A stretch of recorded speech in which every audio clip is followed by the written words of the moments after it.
Hi, Take the Leap listeners. Thanks for putting Ashlyn and I in your ears again today. Before we jump into this episode, we wanted to let you know that we've created a fun freebie just for you. If you've been thinking about launching your side gig or small business, we've got a free video training just for that called 9 Steps to Launch Your Business. You can sign up for that video now at www.taketheleap-today.com/webinar to get instant access. You'll also receive 2 free modules from our signature Take the Leap course. Thanks, and now back to the episode. Take the Leap is the podcast where we get real about the roller coaster that is entrepreneurship and life. Sure, some folks make running a business look like a walk in the park, but let's be honest, it's more like a wild ride through a theme park with a lot of unexpected twists and turns. Join us, your co-hosts, Ashlan and Tory, as we spill the beans on our own real-life experiences and shine a spotlight on some amazing guests. From the highs of success stories to the lows of epic failures. And hey, we'll even throw in some cringe-worthy, laugh-out-loud, embarrassing moments for good measure. So buckle up and tune in every Tuesday and Thursday for a dose of raw, unfiltered truth about what it's really like to chase your dreams and build a business. Whether you're a seasoned entrepreneur or just dipping your toes into the startup world, we've got something for everyone. Even if it's just to make you think, wow, I'm glad I didn't do what they did.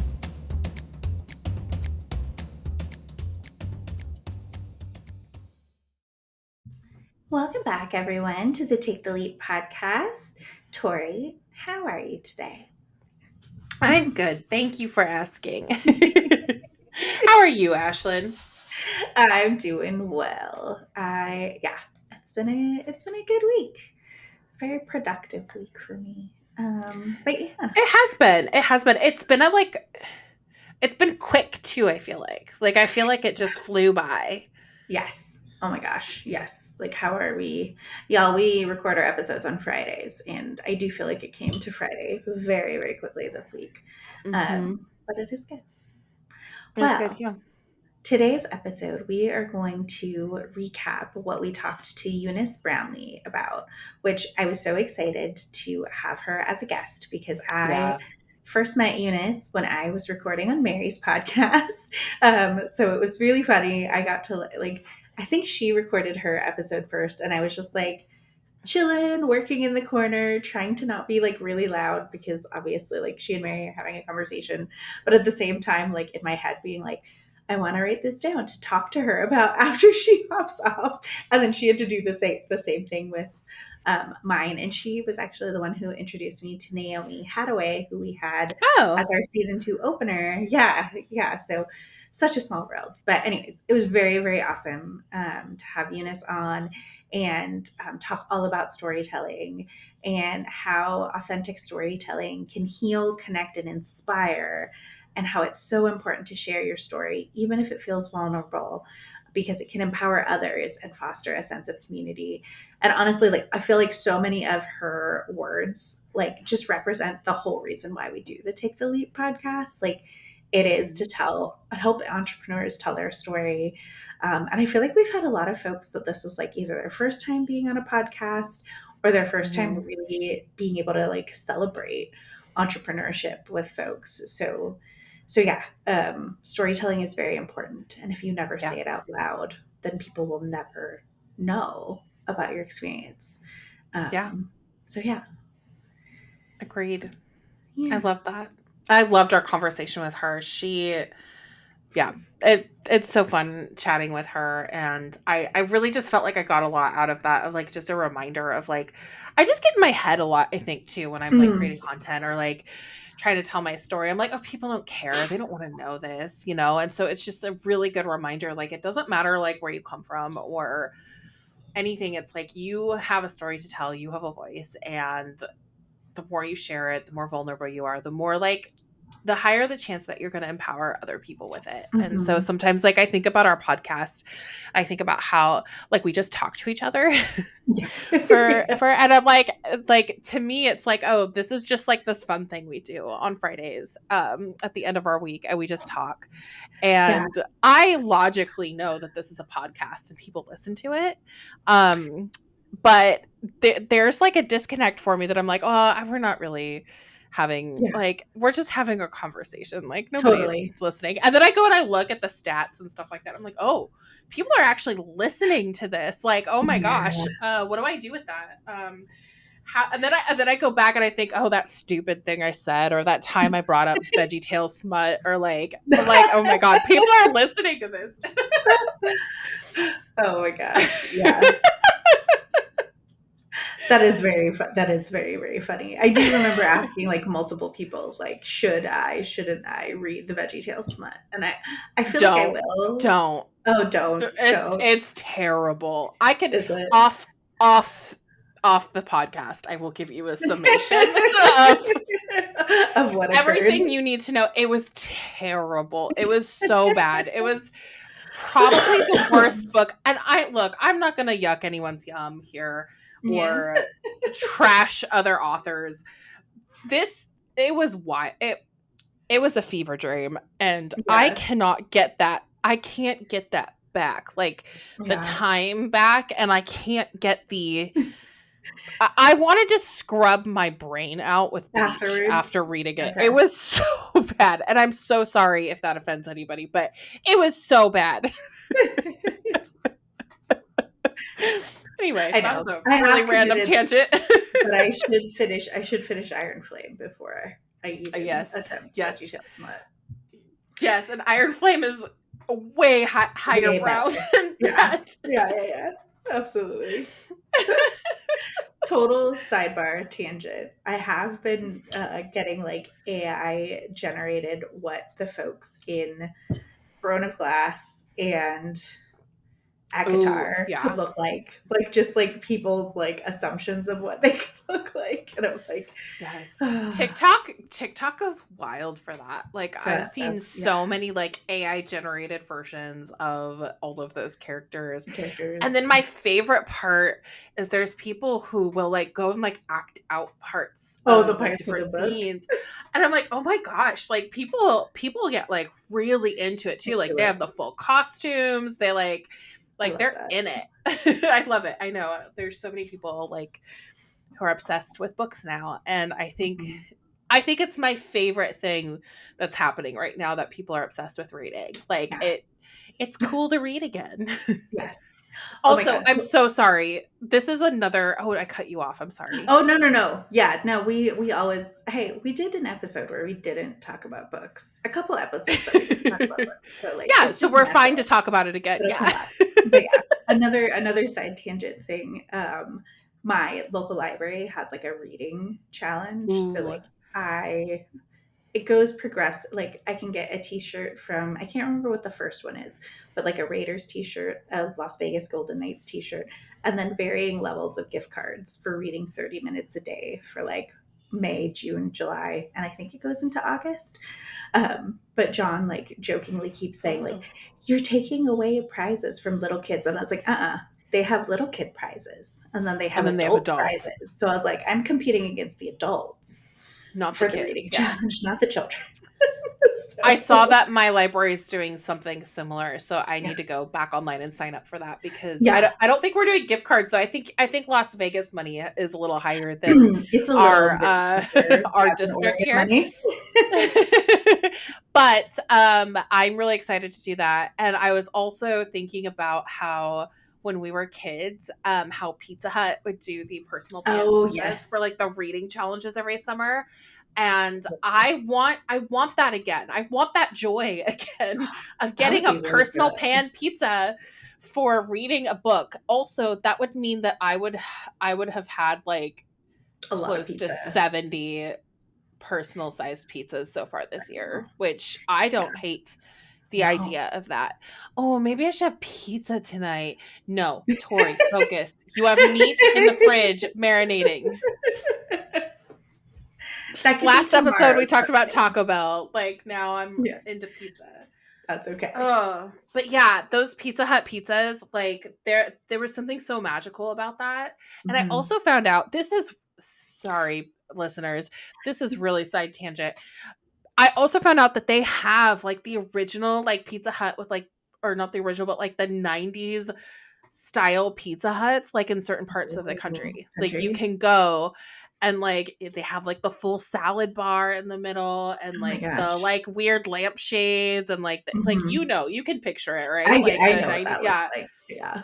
Yeah. And I really want to go there because there was nothing like that anymore. There's nothing Mhm. like that anymore that just Yeah. scratches that itch. So anyway, I know. reading. Go I read. haven't looked at if they do. I think Domino's now has vegan cheese at their Oh, yeah. things. They can't have cheese.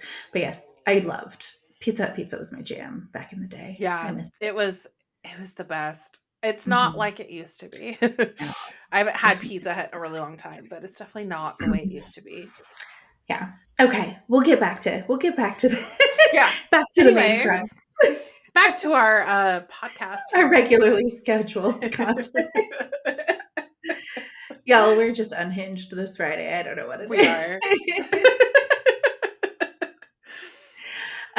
Okay, so another thing that Eunice talked about, which I think is so important for entrepreneurs to understand, is this idea of the mental barriers of perceived failure, and how impactful it can shift your mindset, or it can be if you shift your mindset to like looking at things as experiments rather than a success or failure. And I do think that this is something that entrepreneurs do often.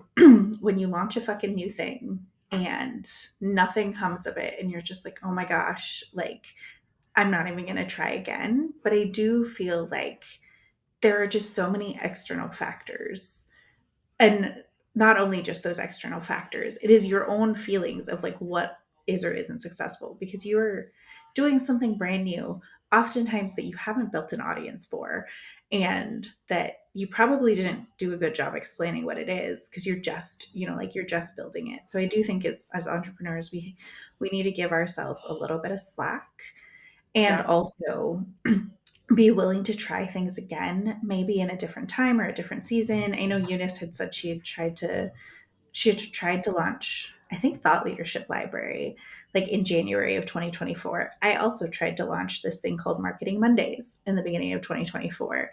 And like I had 2 people sign up, and it was fine. I ran it anyway, but it was just like January of 2024 was rough. People were not making decisions the same way. No. And like just kind of everything from like the COVID years, like as things, settle into their places that they are now, people don't always, like, year over year, there's not a predictability cycle for certain things. So you have to kind of let things go, let things be experiments, and not be too hard on yourself if you perceive something as a failure. Definitely take the lessons and put it into your next launch or your next time period as well. But yeah, how about you?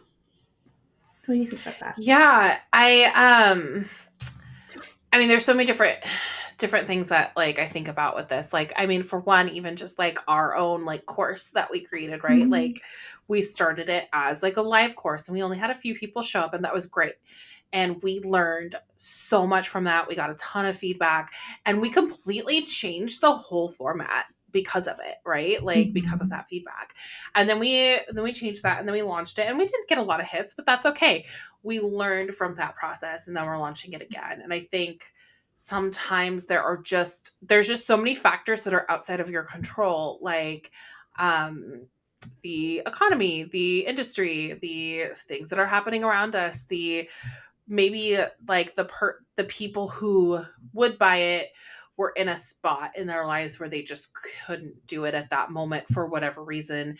It wasn't the right time or whatever, and then they could come back. I think even Eunice was telling a story about how somebody had emailed her and said, I didn't sign up, but please, because I can't because of X, Y, and Z, but please let me know when you do this again because I'm really Mhm. interested. Yeah. And it's just I think sometimes some things just you have to kind of experiment as you go. You can have the best strategy in the world, but sometimes you also have to see what sticks. Mm-hmm. Also, you kind of have to Yeah, build that experiment part into your strategy too. So, absolutely. and success looks different to everybody. And I also think when you get into that, like you were saying, when you get into that mindset of success looking different for everybody, success not always being financial, success not always being, this picture perfect thing that we think of it as. I think that kind of can help you in the long run, because being an entrepreneur, that's one of the hardest things that you have to face, is that some months are going to be really great and some months are not. Yeah. And some years are going to be really great and some years are not. Mm-hmm. And you just kind of have to go with that roller coaster of the ups and downs of how things go. And Yeah. if you can redefine success to be, okay, I learned a big lesson from this, I'm going to change my approach. Or, it wasn't the $10,000 month I had last year, but this month I still met all of my financial goals. So I'm counting that as a win. Yeah. Sometimes that's it. Or sometimes it's, hey, I got to take some time off to be with my kid for 2 weeks and not financially worry. So I'm Mm-hmm. going to count that as my win. Whatever it Yeah. is, like whatever that looks like to you. I think that's what's important. Totally. I Totally. feel like I just kind of rambled, but No, yeah. no, no. It totally makes sense. I mean, I do think we need to change how we define something as successful, because Hmm. financial metrics are not always the only means that you The can call only means, something yeah. successful. Mm-hmm. Hmm. Yeah. Agreed. Mm. All right. Then the last little bit that she talked about was that entrepreneurship is going to be challenging and you might have setbacks, but you will have a lot of opportunity for freedom, growth, and connection. I mean, again, Eunice lives in Colorado, and if I hadn't gone to record in studio with Mary because I felt like it, because I could drive there from Vegas, I might not have met her. So I do think, entrepreneurship gives you so much opportunity for connection across, state lines, across different countries, as well. And that there are going to be a lot of, unexpected opportunities and valuable lessons that you learn as well. And then I love that she just said, don't wait for the perfect time. Take the leap and learn along the way. So, Yeah. this is for you, our dear listeners. If you are listening to this, you've not started your journey to entrepreneurship, or you are just starting out and need some more help and support, we are here to hear about your journey and help you with tools and resources to take the leap. Check out the Yes. course Hmm. or ask us questions about it. We have lots of lessons to share Yeah. along the way. And yeah, I feel like for both of us, it was by happenstance that I had somebody say they wanted somebody doing marketing. And I know you have shared your story about kind of getting shoved into it because of the pandemic. But really, you're going to wish, like for both of us, you're going to wish that you had done it earlier. So why not just do it now? Why not start Yeah. now? I love that. Why not start now? Yeah. Yeah. That's probably going to be everybody's biggest regret. We wish we started it Yeah. earlier, especially once you start making money, and more money Yeah. than you made in a regular job job. So, Exactly. Exactly. I yeah. agree. Mm. Well, Tori, what is your win for the week? My win for the week is that I have a scheduled event happening tomorrow. I am going with a couple of friends and we are doing a bookstore crawl, because obviously, like we said, we can't go an episode without talking about books. Mm-hmm. So I'm really excited. I'm going to pick them up. We're going to go get some iced coffee or an iced beverage, and it's supposed to be nice out tomorrow. And there's some bookstores in the area, like some classic, like Portland ones that we're gonna go check out. And then there's some that I've been wanting to try that I haven't been to yet. Oh my gosh. So yeah, I'm really excited. You It's gonna be fun. should make a blog post about the bookstores that you really I liked. should. That's a really good That idea. way that I can know what they are so that I can hit them up. Because I did a hit up Powell's while I was Mm. there last time and probably spent way too much time in there, but it was really fun. Powell's is always great. But and we're not gonna go to Powell's tomorrow. I just went last weekend, and I feel Nice. like it's because like whenever I want to go to an independent bookstore, it's like my go-to. And Hmm. especially now that like I live in Oregon City, so there's one in Cedar Hills that's Yeah, easier to get to that I yeah, can find parking at. nice. But I'm like, I haven't been to a lot of the indie bookstores Hmm. in the area that aren't Powell's, so I need to check them out. So that's kind of where this whole Who came from? idea came from. Yeah. Yeah, there was a really cute one that I stopped in I think downtown Oregon City while I think I was on my way to you. Ooh, you went to White Rabbit Books Yes. and Gifts. Yeah. Yeah, it was very good. I really That liked it. one's really cute. And they have like a tiny little coffee shop at Coffee the shop. entrance. Yeah. Yeah, that's Yeah, very it's really sweet. fun. They also sell a lot of like handmade goods by like local artists in the Ooh, area. So like a lot of their gifts and stuff are like made locally, which is really cool. oh, I I love love that. that. That is Hmm. so cool. Yeah. Shout out to some of the fun small businesses here in Oregon. Totally. But yeah, What is your win?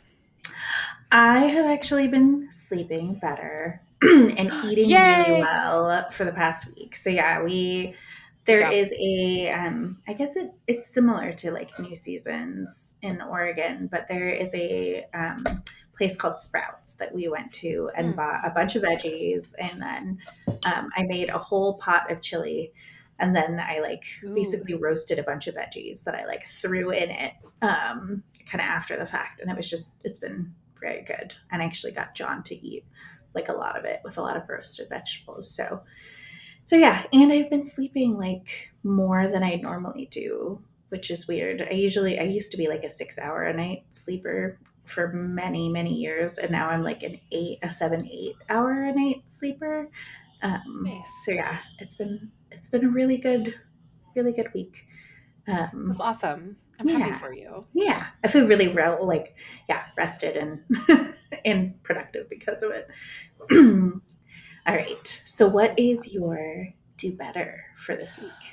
So my do better is like the opposite of yours. Mine is to get more rest into my schedule because I've not been getting enough. And some of it's sleep related. And having a toddler and all that.